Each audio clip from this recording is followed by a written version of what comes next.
Welcome to Intuitive Connection, where spirituality and psychology meet to help you be your best and brightest self. I'm your host, Victoria Shaw, and in each episode, I'll help you to awaken your own inner wisdom, step into your power, and live a more divinely inspired life. You're here to let your inner light shine. Are you ready? Let's do this. Hello and welcome to Intuitive Connection. Today, we have another question. It's not quite a listener's question. I could pretend like it is, but I'm not a good fibber.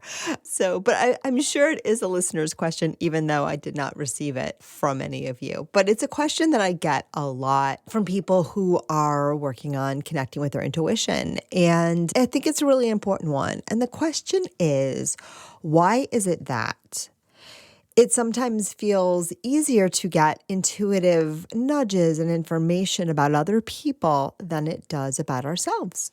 And, this applies to you whether you're an intuitive reader like I am, or a card reader, or a Reiki person, or, however else you're using your intuition to benefit others, or even just, our own hunches, even if you are not a professional, which I know many of you are not. Right. It's a very common question that I get. And, this question came to me because also a lot of people assume they've been working with me for a long time. They know I can quickly tune into their energy. I can quickly connect with their guides. And I usually can pretty reliably get answers to whatever questions people throw at me. Now, it's not always the case. There are times when, what people want to know is not accessible. But for the most part, it's very easy for me in the line of my work to tune into other people's guidance. And I do that pretty reliably. Right? When it comes to tuning into my own spirit guides for my own needs, right, it does become a little funkier. Now, do I do this all the time? I absolutely do. Are there times in which my connection with my guidance is quite striking and amazing and awe-inspiring? 1000% yes. And, that's why I teach what I teach, because I want that for you more and more too. However, I will say for as long as I've been doing this, and I think this is pretty common among people that, professionally do psychic readings or intuitive readings for a living, it's always a little bit different when I am getting information for myself and when I'm getting information for others. So that's what I want to talk about today. What are some of those differences? Why do we have those differences? And also, what does this mean for you, right? Whether you are professional or not, what most people want to do with their intuition, first and foremost, is to hear our own guidance and to connect with our own inner wisdom and our own inner divinity in following our life's purpose and path. And so understanding the pitfalls of that, right, or where it can sometimes become difficult, there's no pitfalls actually, can be really, really important. So that is our topic for today. So first of all, the guides want to kind of call BS and say, I've always heard my information for myself first and foremost, and so have all of you. But when we are looking to ask a specific question, oftentimes there's a lot of attachment there. There's a lot of, wanting a certain outcome, certain result. We are hanging on, we are grasping, we are grabbing, we are pushing, we are trying. And as I've talked about again and again and again and again and again and again and again and again and again on this podcast and elsewhere, that energy of pushing, trying, grasping, right, is the antithesis of your intuition, of the voice of your soul, which always comes from a place of just pure receiving. It comes from a place of stillness. It comes from that place of space. It comes from that place of actually not needing to know. Now, that seems like a paradox, right? Because we're talking about, how can I tune into my intuition for guidance on things in my life, which mean things that I feel that I need and want to know? Well, the deal is you got to let go to receive. You got to let go to receive every single time. And so it can sometimes be a little bit harder to let go, right, when you are the subject of, that dialogue with the universe, right? Because, we tend to take our lives very, very seriously, for better or for worse. And so the more that we can lighten that load and the more we can agree to get what we get and not get upset, something you've probably also heard me say before, right? Just knowing that there's that aspect of surrender when we connect with our intuition where we trust we're going to get what we need and that, we don't sweat the small stuff and we don't push or force or try, and we understand that part of us that's smarter than us, that's wiser than us, is probably a better way of putting it, will give us the information we need in the way that we need it when we are most ready and able to receive it. And so that's the dance. That's the cooperation. It's that act of letting go in order to receive. So that's the first thing. It's oftentimes a little bit harder to let go when we are in our own stuff, when we are asking questions for ourselves. But there's another piece that the guides want me to share about too. And this one's a little bit more complicated, but it's very similar. And that is, we always receive guidance through our own conceptual framework. And sometimes in order to really receive the guidance we need to be able to step out of those really strong beliefs. We need to step out of those really strong attachments. We need to kind of be a neutral third party in our own life. And that's a little bit harder to do when you are in your own skin and you're asking questions about yourself. It's a little bit harder to step into that space of neutrality. Right? When I read for somebody else, it's a lot easier. And the more I've done this, the easier it's become because I really have started to recognize that people walk their own path. And I've really learned to respect the integrity of everyone's spiritual journey. And I've learned to detach to some extent from their energy, from their needs, from their humanness, from their ego when I'm giving a reading. I mean, I keep it, I take it under advisement and, always work with the guides to deliver the information in the way that it will be best received, but I often have less of an investment. I just do. And, in my work too, and I've talked about this too on the show, I'm sure many times, it was a learning curve. It was a curve around my learning to let go of needing to meet the expectations of my clients. And it took me a while. It did. I don't think it comes up very often now, but I'm sure it may come up, now and again. But at first it came up a lot where, I didn't necessarily want someone to ask me a specific question because what if an answer didn't come through, right? Or what if they didn't like the answer? Oh my gosh. And so it blocked me. Right? It blocked me. I have also talked about how early on I did the thing that they always tell people in training to be mediums or psychics never to do, but I did it, my friends. I always wanted really general information that even though it resonated, and even though I truly believe that even from the outset I was helpful to my clients, I really believe that. Because I think from the beginning, I was really tuning into my guides and giving that information. And those of you who've been my clients now for decades, I'd love to hear what y'all think. But I certainly became more effective when I was able to be quote unquote wrong, when I was able to just receive information and let it land how it needed to, when I wasn't afraid to give very specific details that, someone could say, well, you're not seeing it right. And usually I was. Usually the more I listened and communicated those details, the more stunned and surprised I was of how this all was working. It was pretty amazing. But at the beginning, that was really, really tricky for me. And the guides say we have, even more attachment when it's our own lives, right? Because, sometimes we don't want a certain answer. Sometimes we don't want to know certain things. Sometimes we're just not ready for the truth. And so, we're not necessarily going to get it super clearly when we ask certain questions when, you're asking the question, but you're covering your eyes and blocking your ears to certain answers that may want to come through. Does that make sense?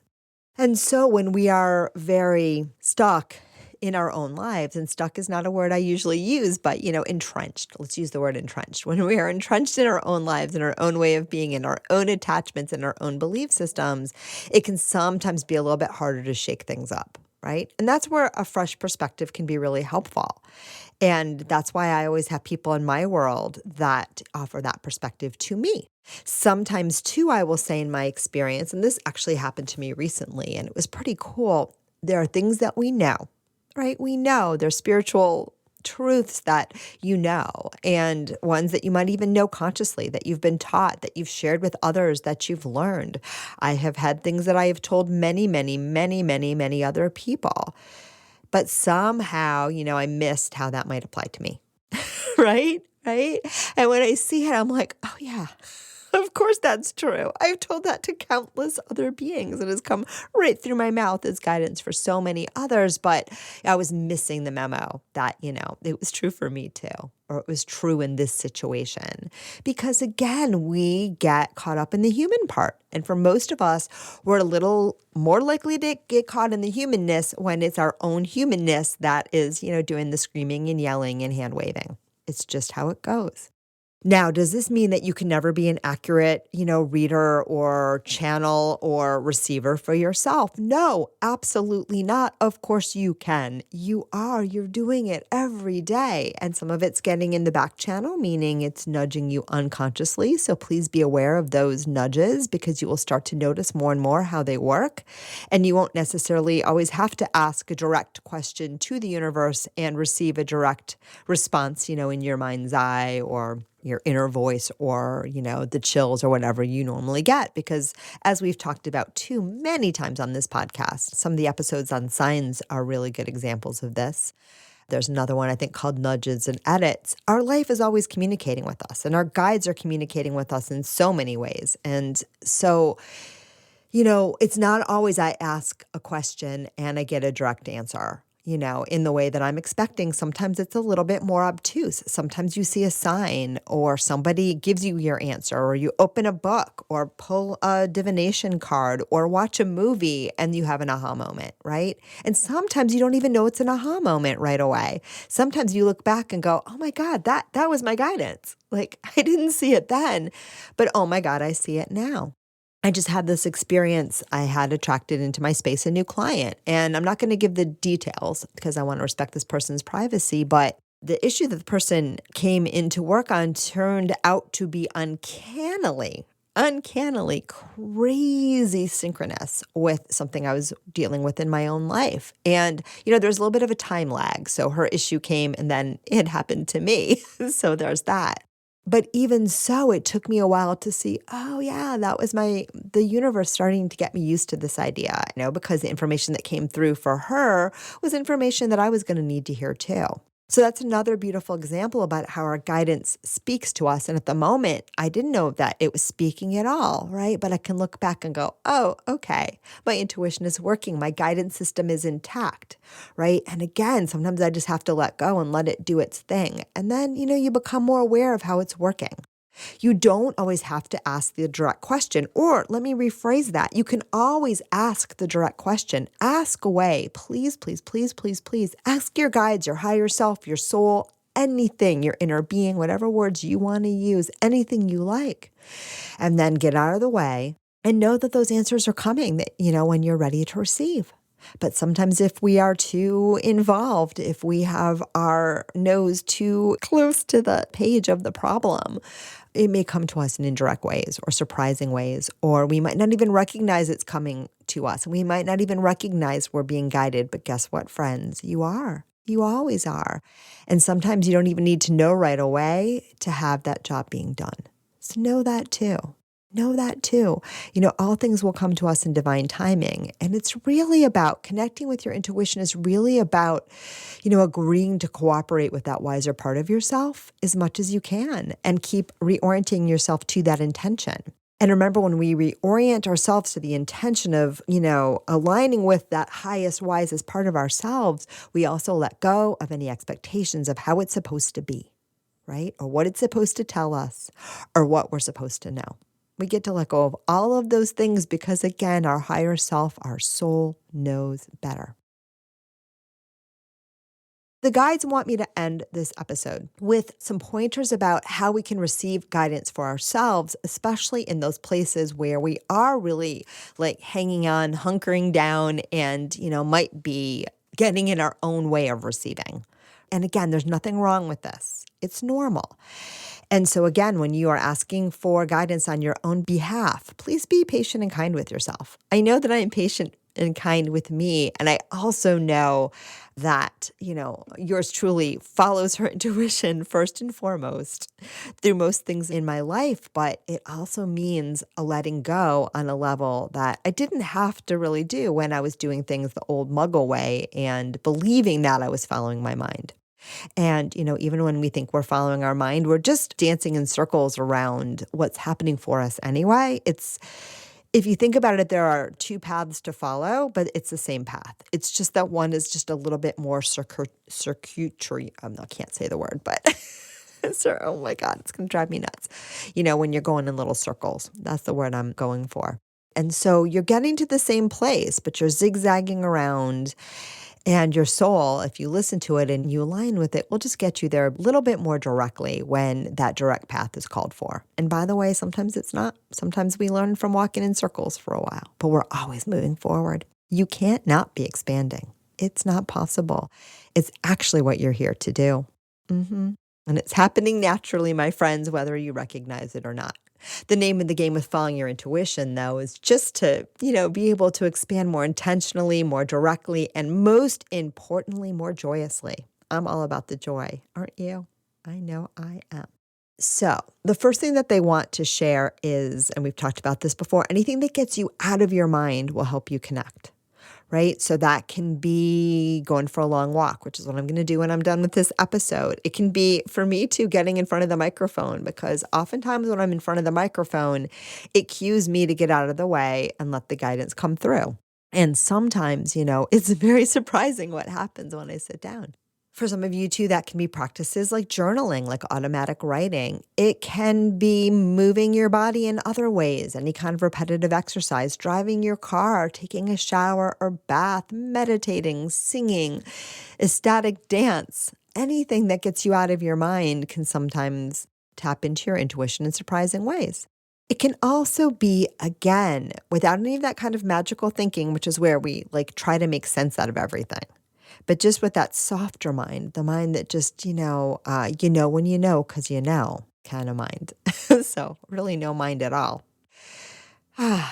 Just start to, noticing those moments when the divine is speaking to you, right? Notice them. See what stands out, what comes to you. Is it the words out of someone else's mouth that make you go, wow?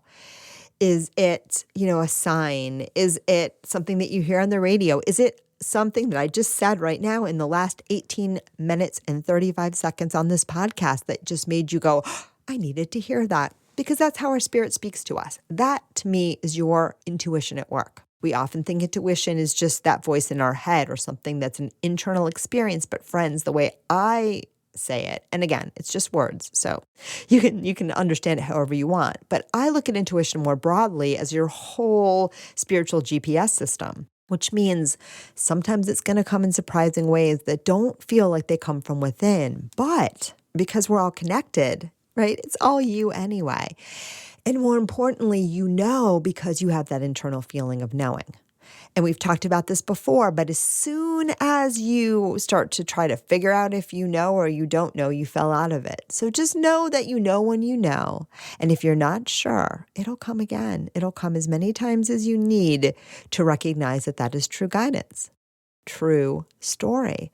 So today I was about to get on a call with a new client, and something was weird with her email. It was a prospective client, and something then was weird, and I hopped on the Zoom and she wasn't on the Zoom, and I waited 30 minutes, which was really nice of me, just in case we got the time wrong. And then I went about my business, and I came back about 2 hours later, and I got an email from her saying, I tried to get on the Zoom and I couldn't get on the Zoom, so I don't think it's meant to be.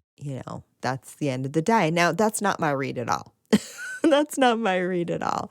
But I could be wrong about that, right? So sometimes we do that. Sometimes we do. We are in our mind and we think this must be a sign, that must be a sign. And that's okay, because everything happens in divine timing. And if something is blocking you either internally, externally, or in your silly old mind from doing something, I would trust that 100%, because if something is meant to be, it will happen in one way or another. It always does. So the bottom line is you don't even have to figure it out. You don't even have to figure it out. And if it's happening now, it's the right thing. And the next moment, then you can reorient it and reorient, and it might take you back in a totally different direction. And that is okay too. So anything that clears our mind and helps us release will help us connect with that intuition. And again, the guides say paying attention to where it's happening for you, particularly those external cues, and also how you feel when you have that feeling of knowing. Those can be very powerful and potent signs. Allowing yourself to know but not know is also really important, right? So that we know loosely, we have a feeling, we have a sense, we have an excitement, because intuition can often be so exciting, right? But as soon as we come in to definitively figure something out, we've shut it down.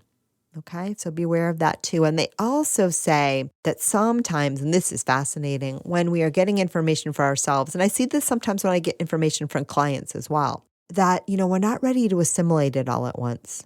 So we might hear it a bunch of times, and it might even go to the back of our minds a few times before it becomes front and center and we're like, oh yeah, now I got it. And I sometimes like to look back because I can see that happening for me. I can see, oh, I heard this, oh, now I get it, right? So that can happen as well. But that especially can happen when we're receiving information on something and the guides know it's something that's going to make us do a 360 in our belief system. It's something that's not going to be like super comfortable or understandable or well received the first time around. And so, they'll nudge us, they'll prepare us, they'll give us those little driblets and drabs so that we can get used to the idea before they come, full force head on and whack us in the face with it. Right? And that's a beautiful thing. And, they say too, sometimes you'll get whacked in the face with it. And then, you'll be like, ow, that hurt. And you'll walk the other way. Right? That's okay too, because sometimes, then later on we go, oh man, I thought I was walking into a door, but I was actually walking into my truth. But again, receiving guidance for yourself is really about allowing it to come in the way that it comes. And again, releasing the expectation of what you're supposed to know, what it's supposed to look like, and, how it's supposed to be. Now, the last image they're giving me before we wrap up is this image of, I've been getting this one for myself too, of being on a roller coaster. And you're on a roller coaster and maybe you're a little afraid of this roller coaster. You do not have your hands in the air, right? You have no idea where it's going. You got on this damn thing and you're like, oh my God, oh my God, oh my God, oh my God, oh my God, when is it going to stop? Make it stop. What's going to happen next? And you're gripping on to those handlebars for dear life and you're closing your eyes and you're screaming at the top of your lungs. Friends, in those moments, it's not always that easy to hear your intuition, right? Right? It's just not always that easy. And it's the moment when you let go and you say, I'm going to put my hands in the air. I'm going to say I'm on this thing until it's over, right or wrong, good or bad, do or die, that we can most effortlessly surrender to whatever's happening in our lives in this moment and reconnect with our inner being, our higher self, and the part of us that knows all is well, even when, our mind thinks and experiences that it's not. Right? And sometimes things really don't feel super great in our 3D world, and that is okay too. Please love yourself through that if you are experiencing that right now. And so what they say is, in those moments, those are the moments when we have faith, when we agree to let go, when we agree to trust life, when we agree to understand that even if it doesn't feel like now, those greater forces of life are working for us and with us and getting us to exactly where we need to go in the most beautiful way possible. And when we have that moment too, my friends, that's when we realign. And the last thing I want to say is this: intuition will nudge and guide us in all sorts of ways in our lifetime. It really, really, truly will. But the reason I teach what I teach and do what I do is because for me, I believe that my intuition, it's not like a parlor trick, although sometimes it is and it's fun to play. And it's not a way of me predicting the future or knowing things so that I can control my life. Although sometimes, I'll get some intuitive hits that, can save some potential like discomfort or areas where I'm really glad that, I went right instead of going left. But it's not about that, right? Because that's using our inner guidance from a fear-based perspective. And that's what I'd like, to get you all away from, because it just doesn't serve. The real purpose of connecting with your inner wisdom is to align with your higher self, with your soul, with your spirit, with that deeper force of life, with that part of you that is rocking this human experience. And once you get on board and see how amazing, how beautiful, how expansive, and how incredible, how abundant, how magical you truly are. To me, that's what our intuition is for, right? It's to reconnect thoroughly and completely with that part of ourselves. And when we've done that, my friends, the need to know to a certain extent vanishes because you become knowing itself. True story. And then, that deeper wisdom takes over and you recognize, right? I'm going to see, I'm going to know, I'm going to experience exactly what I need in this moment now. This moment now is the perfect moment for me, however it appears in the 3D.